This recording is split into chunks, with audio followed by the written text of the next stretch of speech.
Hello നമസ്കാരം. PSC top വാച്ചിലേക്ക് എല്ലാവർക്കും സ്വാഗതം. മലയാളത്തിലെ എഴുത്തുകാരെ കുറിച്ചാണ് ഞാൻ ഇവിടെ പറയാൻ പോകുന്നത്. പൂഞ്ഞിക്കര റാഫി എന്ന മലയാളത്തിലെ എഴുത്തുകാരൻ. മലയാളത്തിലെ പ്രമുഖ നോവലിസ്റ്റും ചരിത്ര ഗവേഷണമായിരുന്നു പൂഞ്ഞിക്കര റാഫി. 1924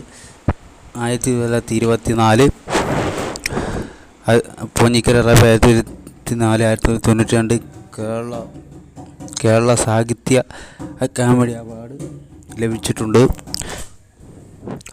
അപ്പം പൂഞ്ഞിക്കര റാഫിയെക്കുറിച്ച് ഇത്രയേ ഉള്ളൂ. മലയാളത്തിലെ പ്രമുഖ നോവലിസ്റ്റും ചരിത്ര ഗവേഷകനുമായിരുന്നു പൂഞ്ഞിക്കര റാഫി.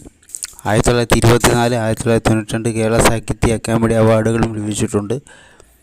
അപ്പം നേരത്തെ പറഞ്ഞത് വെട്ടൂർ രാമൻ നായർ. അപ്പോൾ ഇത്രയേ ഉള്ളൂ. അടുത്ത വീഡിയോയുമായി അടുത്ത ദിവസം.